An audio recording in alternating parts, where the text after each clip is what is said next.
खबरों का सारथी। नमस्कार, स्वागत है आपका के न्यूज में। मैं हूं आपके साथ विशाल पंडित। आप देख रहे हैं खबर उत्तराखंड। रुक करते हैं इस वक्त की सुर्खियों का। उत्तराखंड में 3 साल से एक ही जगह जमे कर्मचारी हटेंगे। सीएम धामी ने डीएम को दिए ट्रांसफर करने के आदेश।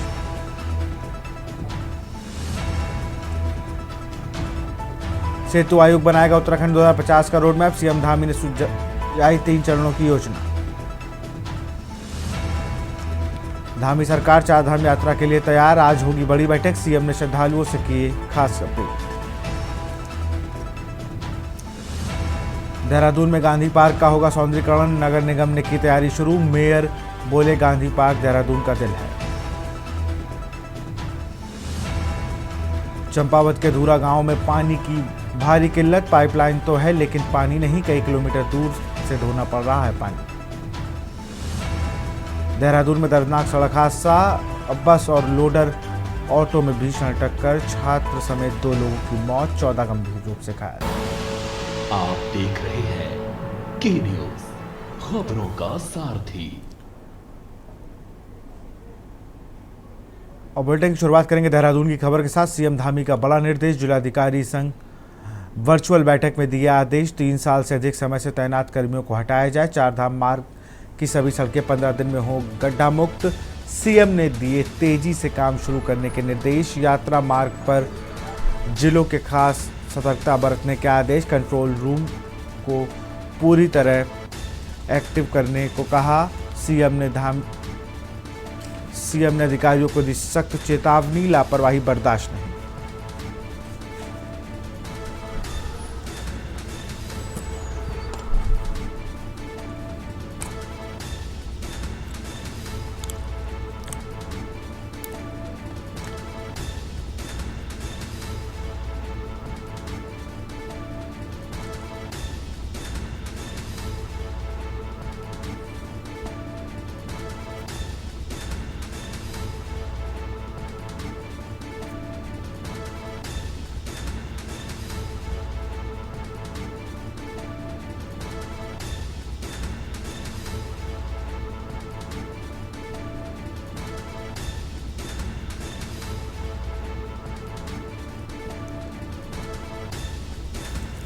यात्रा मार्ग पर जिलों में खास सतर्कता बरतने के आदेश।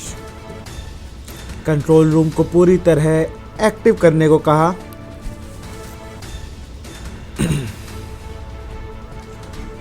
सीएम ने अधिकारियों को कहा लापरवाही बर्दाश्त नहीं की जाएगी। देहरादून से खबर। सीएम धामी का बड़ा निर्देश।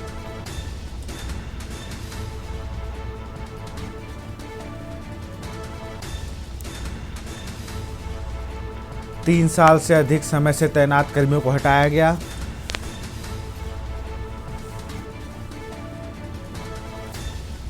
चार धाम मार्ग की सभी सड़कें 15 दिन में गड्ढा मुक्त हो।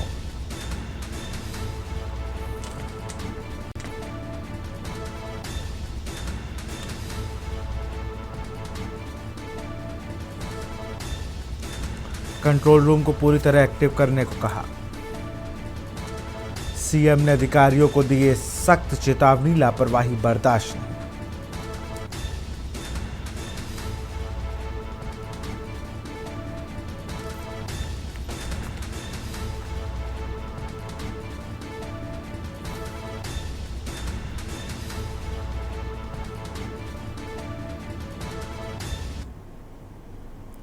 और इसी बीच हरिद्वार से खबर आ रही। खबर आपको हरिद्वार से बता रहे हैं।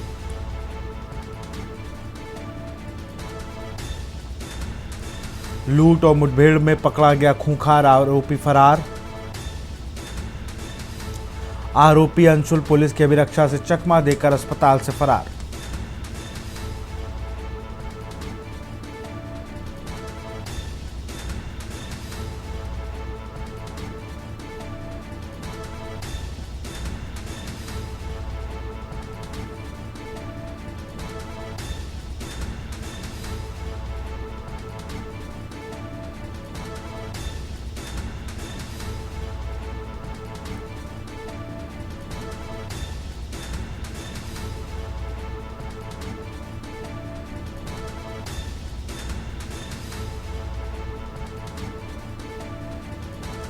लूट और मुठभेड़ में पकड़ा गया खूंखार आरोपी फरार। आरोपी अंशुल पुलिस अभिरक्षा से चकमा देकर अस्पताल से फरार।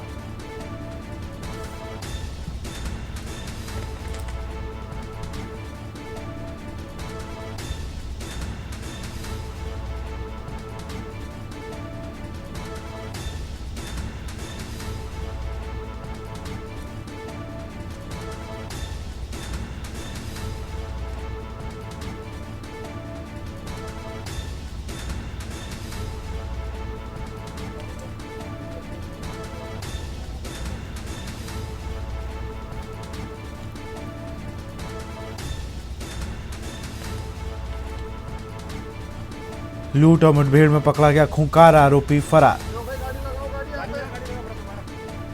आरोपी अंशुल पुलिस की अभिरक्षा से चकमा देकर अस्पताल से फरार।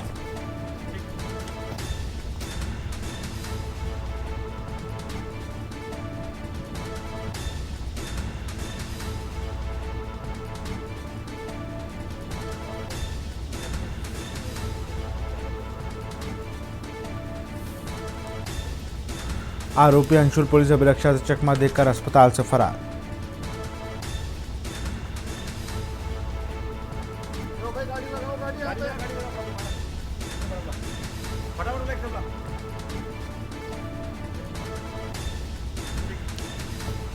लूट और मुठभेड़ में पकड़ा गया खूंखार आरोपी फरार।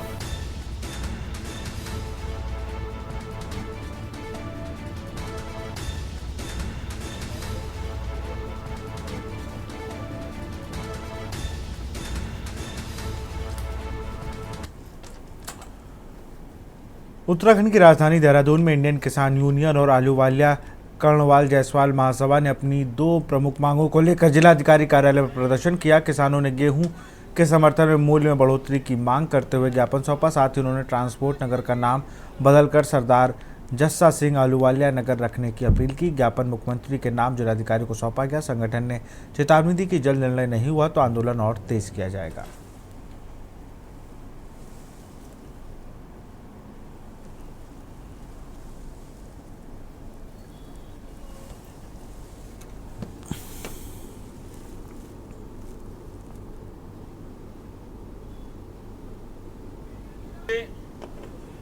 दो महत्वपूर्ण मांगों की ओर सरकार का ध्यान आकर्षित करना चाहता हूं और माननीय जिलाधिकारी महोदय के माध्यम से प्रदेश के माननीय मुख्यमंत्री जी को ज्ञापन मैंने दिया है। मैं कई संस्थाओं से जुड़ा हुआ हूं। एक संस्था है किसानों की इंडियन किसान यूनियन, उसका भी मैं राष्ट्रीय अध्यक्ष हूं, खुद किसान हूं। और एक संस्था है आलूवालिया कर्णवाल जायसवाल महासभा, उसका भी मैं राष्ट्रीय अध्यक्ष हूं। सबसे पहले हमने किसानों की समस्या को लेकर ज्ञापन दिया है। अभी सरकार ने गेहूं का एमएसपी रेट जो है 2425 रुपए प्रति क्विंटल घोषित किया है, जबकि हमारी मध्य प्रदेश सरकार ने उस पर 175 रुपए किसानों को भत्ता देते हुए, प्रोत्साहन भत्ता, वो रेट 2600 रुपए क्विंटल कर दिया है।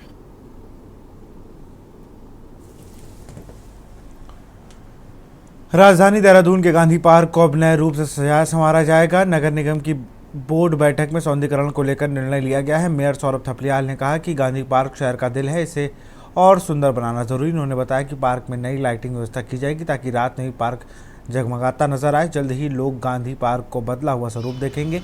नगर निगम ने इसकी तैयारी पूरी कर ली है।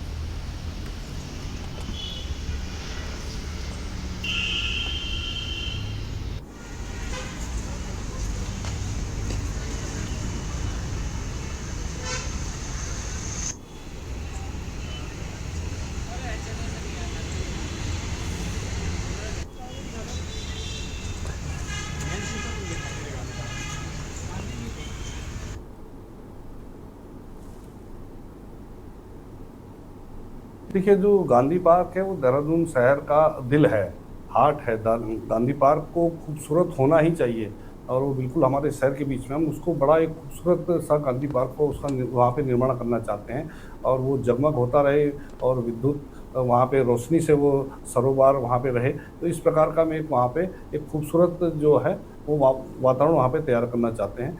और इसके लिए हमने आगे इसमें प्रयास किया है और निश्चित तौर पे कुछ समय में आपको गांधी पार्क का एक बदला हुआ स्वरूप दिखाई देगा।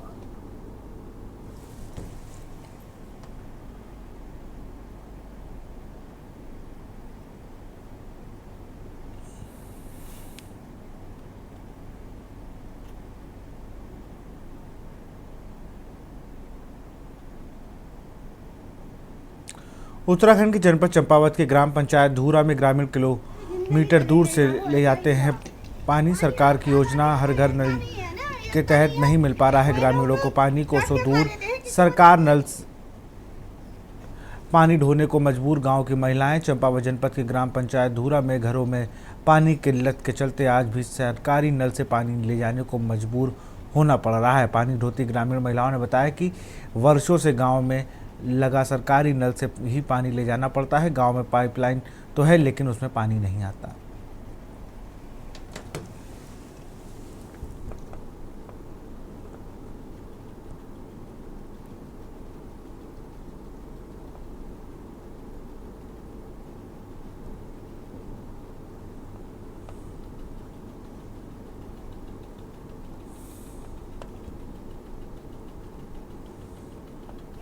आधा बाल्टी आती है बस हो गया। अब उससे क्या होने वाला हुआ?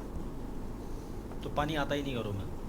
आता ही नहीं है, देते ही नहीं है, पानी नहीं है कि पता नहीं क्या होता है।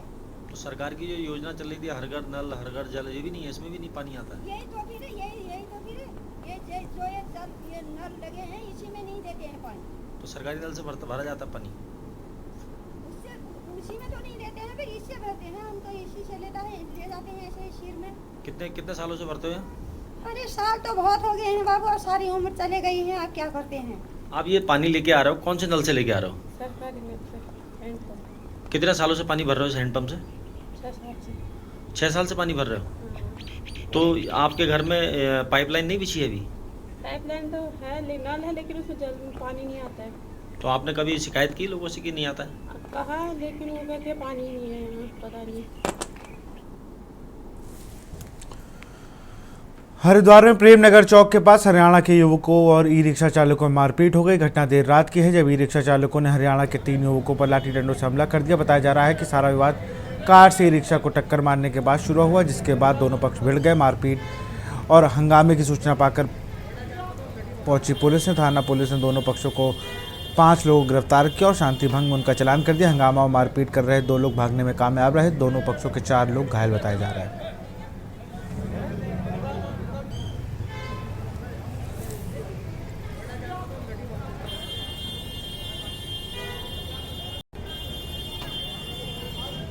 ये हरियाणा के कुछ जो है यहाँ पे यात्री आए हुए थे, जिनकी गाड़ी का टकराने को लेकर ई रिक्शा चालकों के साथ विवाद हुआ। इस विवाद में जो है आपस में मारपीट हुई, तो पुलिस मौके पर पहुंची, दोनों पक्षों को जो है पकड़कर जो है शांति भंग में उनका चालान कर दिया। खबर लक्सर से है। पूर्व मुख्यमंत्री एवं हरिद्वार सांसद त्रिवेंद्र सिंह रावत ने लक्सर के महाभारत कालीन पंचालेश्वर महादेव मंदिर पहुंचे, जहां उन्होंने पूजा अर्चना की और फिर गंगा घाट पर पहुंचकर पश्चिमी बहती बाण गंगा का निरीक्षण किया। उन्होंने कहा कि नदियां हमारे लिए जीवनदायिनी है, यदि नदी नहीं है तो हम नहीं। उन्होंने कहा कि बाण गंगा नदी को स्वच्छ और स्वस्थ बनाने के लिए वृहद स्तर पर जागरूकता व सफाई अभियान चलाना जरूरी है।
हड्डियां हैं, ये समझिए कि हमारी धमनियां हैं, हम जिसको प्रकृति माता कहते हैं उसकी धमनियां।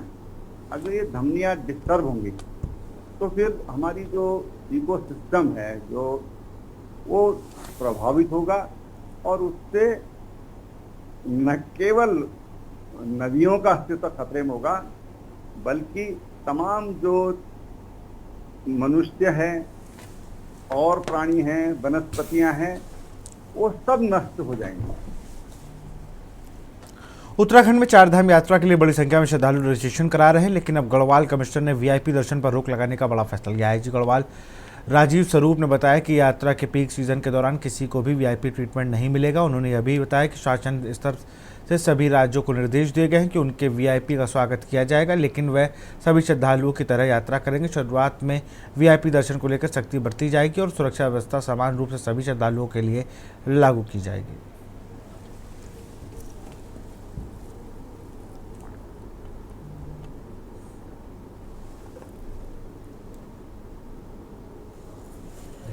देखिए, जैसा आप लोगों को अवगत होगा कि पिछली जो कमिश्नर साहब की जो मीटिंग हुई थी, माननीय कमिश्नर साहब ने जो बातें बताई थी, वहाँ पे कहा था कि जब यात्रा का जो पूरा पीक जो होगा, जो यात्रा का पूरा पीक होगा इनिशियली, उसमें हम किसी भी को भी कोई भी हम वीवीआईपी जो ट्रीटमेंट है उसको नहीं दिया जाएगा।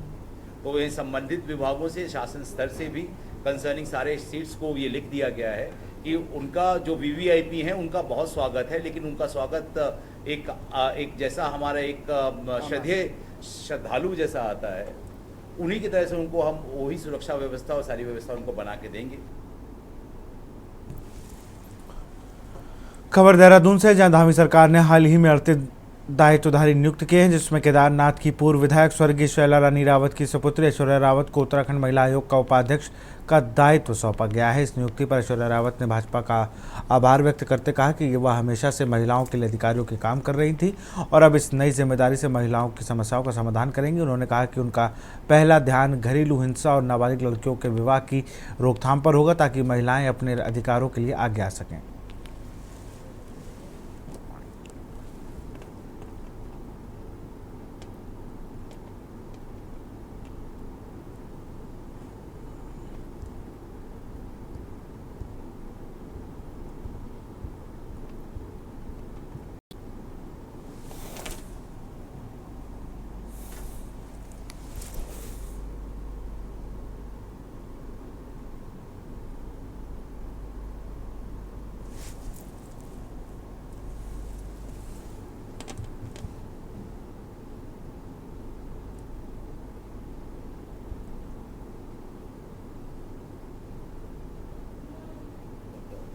एज अ बिगिनर तो मेरा ये है कि डोमेस्टिक वायलेंस पे बहुत ज़्यादा, जो काफ़ी महिलाएं हैं जो बाहर निकल नहीं पाती और जीवन को उनको लगता है कि उनकी चार दीवारी में ही जीवन है।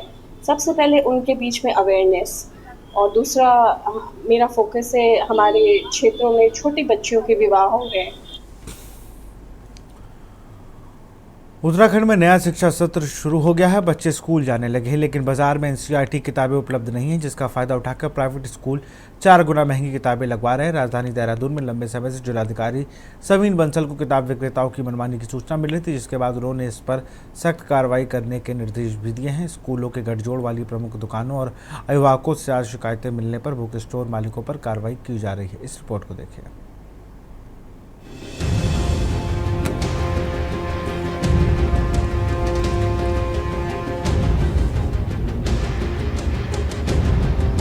आपको बता दें, देहरादून में जिला प्रशासन की सख्ती के बाद कुछ स्कूलों ने फीस बढ़ोतरी में कटौती भी शुरू कर दी है।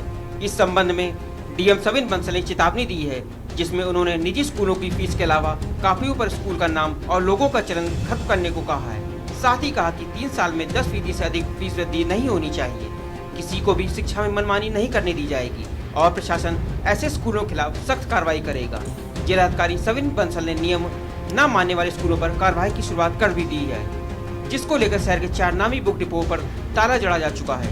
साथ ही निजी स्कूलों की फीस की मनमानी को लेकर प्रदेश सरकार ने भी कठोर कदम उठाने का ऐलान कर दिया है। शिक्षा मंत्री धन सिंह रावत का कहना है कि फीस व महंगी किताबों के लिए मनमानी करेंगे उनके लिए कठोर कदम उठाया जाएगा व कानूनी कार्रवाई की जाएगी। शिक्षा मंत्री का कहना है कि सरकार ने टोल फ्री नंबर भी जारी किया है ताकि आम लोग अपनी शिकायत भी दर्ज करा सके। उनका कहना है कि सरकार प्राइवेट स्कूलों की मनमानी पर पूरी नजर बनाए हुई है। ईयर ऑन ईयर विभिन्न पेरेंट ऑर्गेनाइजेशंस और कम्युनिटी ग्रुप से ग्रेव कंप्लेंट्स प्राप्त हो रही थी कि स्कूल मैनेजमेंट, पब्लिशिंग हाउसेज और बुक रिटेल शॉप्स का इंटेंस कोल्यूशन बताया जा रहा था, जहां पर ओवर प्राइसिंग की जा रही है, टैक्स इवेजन किया जा रहा है। Most of the books are not at NCERT competitive rates, या फिर उनके फॉर्ज्ड ISBN नंबर्स हैं, बार कोड नहीं है, they are not traceable to their publishing houses, duplicate books को स्टोर किया जा रहा है, स्टॉक किया जा रहा है और सेल किया जा रहा है, बिल्स नहीं दिए जा रहे हैं अभिभावक गणों को, और बहुत सारे आइटम्स ऐसे हैं जो against the will and consent of parents उनको फोर्स किया जा रहा है लेने के लिए। देखिए, मैंने पहले कहा है कि जितने भी निजी स्कूलों के अगर किसी को कोई शिकायत है या लगता है कि वो अपने हिसाब से फीस ले रहे हैं, तो हमने एक टोल फ्री नंबर जारी किया है। और मुझे ये बताते हुए बड़ी खुशी हो रही कि अभी तक काफ़ी लोगों ने इस टोल फ्री नंबर पर अपनी शिकायतें दी थी।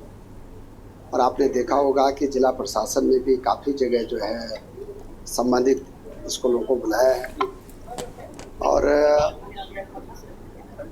आपके माध्यम से मैं कहना चाहता हूं कि कहीं भी किसी भी गार्जियन को अगर कोई शिकायत है तो हमारे टोल फ्री नंबर पे अपनी शिकायत दर्ज कर सकते हैं, हमारे CO के सामने भी कर सकते हैं, जिला प्रशासन के सामने भी कर सकते हैं, और निश्चित रूप से अगर कहीं कोई दिक्कत होगी तो उन पर कार्रवाई की जाए। एक तरीके की फीस हो तो एक तरीके की फीस बताएं कि ट्यूशन फीस जो है 40% तक बढ़ गई है। आप लगा दीजिए, कोई नियम कायदा कुछ नहीं है। ऊपर से जो प्रिंसिपल हैं, डायरेक्टर हैं, पर आते हैं कि भैया तुम्हें तो किसी और के स्कूल में ले जाना है, ले जाओ, यहाँ पे कोई राजनीति नहीं चलेगी, या अभिभावकों को धमका दिया जाता है, उनके बच्चों को निकाल दिया जाता है। आम आदमी कहाँ जाएगा? एक स्कूल से निकालेगा तो दूसरे स्कूल में वही उसका शिकार होना पड़ेगा।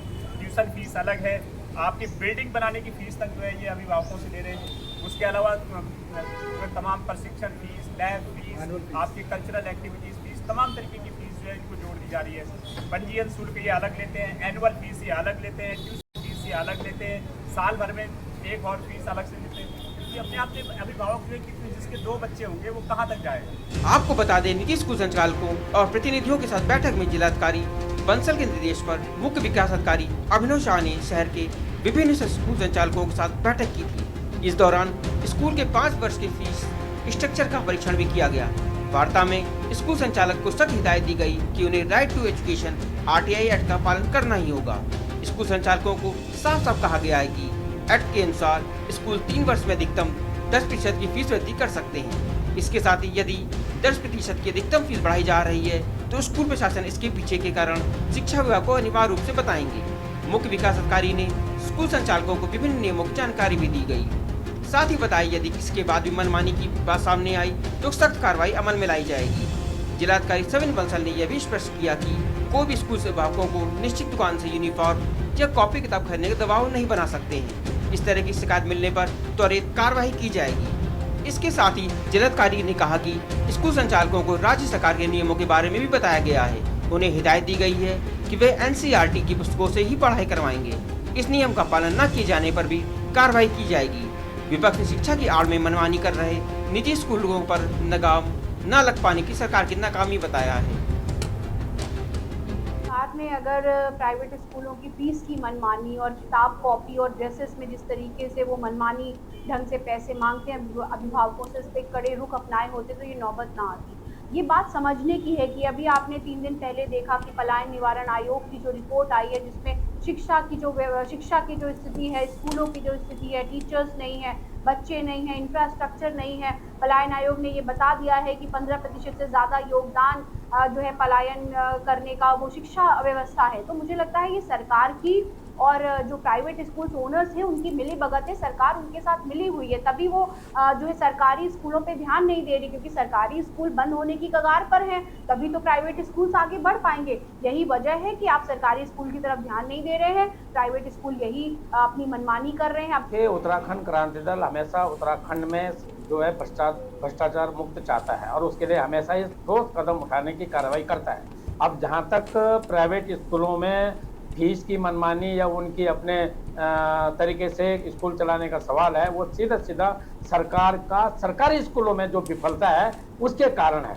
अगर सरकारी स्कूलों में ये सब सुविधाएं उपलब्ध हों तो लोगों के बच्चे, गरीब लोगों के बच्चे सरकारी स्कूल में पढ़ें, और प्राइवेट स्कूलों के पास उनकी संख्या कम होने के कारण वो फिर मनमानी नहीं कर पाते। लेकिन आलम यह है कि सरकारी स्कूलों के पास में कोई व्यवस्था न होने के कारण आम जन इनके इंफ्रास्ट्रक्चर को देखते हुए प्राइवेट स्कूलों की तरफ जाता है और प्राइवेट स्कूल उनको अच्छी तरह से लूट रहे हैं, और इसमें सरकार की सह है, ये बिना सरकार की सह से नहीं हो सकता है। जो मनमानी फीस ली जा रही है प्राइवेट स्कूलों की तरफ से, तो इस पर सरकार भी हमारी पूरी तरह से गंभीर है। इसको देखते हुए सरकार ने मामले की गंभीरता को देखते हुए टोल फ्री नंबर भी जारी किया है। कहीं इस तरीके की कोई बात होती है तो उस नंबर पे शिकायत दर्ज करी जा सकती है, जिस पर कार्यवाही भी हो रही है, और बुक्स वगैरह स्टोरों पर भी लगातार छापे मर रहे हैं, जिससे मनमानी किताबों की फीस की बढ़ोतरी भी ना हो जाए। तो इस तरीके के लगातार कार्य हो रहे हैं और सरकार इन चीज़ों को लेकर लगातार गंभीर है, क्योंकि शिक्षा की चीज़ों पर इस तरीके से मनमानी फीस लेना, बच्चों पे दबाव बनाना, पेरेंट्स पे दबाव बनाना पूरी तरीके से गलत है, जिसको लेकर सरकार अपनी गंभीरता लगातार दिखा रही है। जिला प्रशासन के साथ ही शिक्षा विभाग ने शिक्षा की आड़ में कारोबार कर रहे संचालकों को चिताने के साथ कड़ी कार्रवाई की बात तो कही है। इस कार्रवाई से निजी स्कूलों की मनमानी पर कितनी लगाम लग पाती है, ये तो आने वाला समय ही बताएगा। Uttarakhand text report.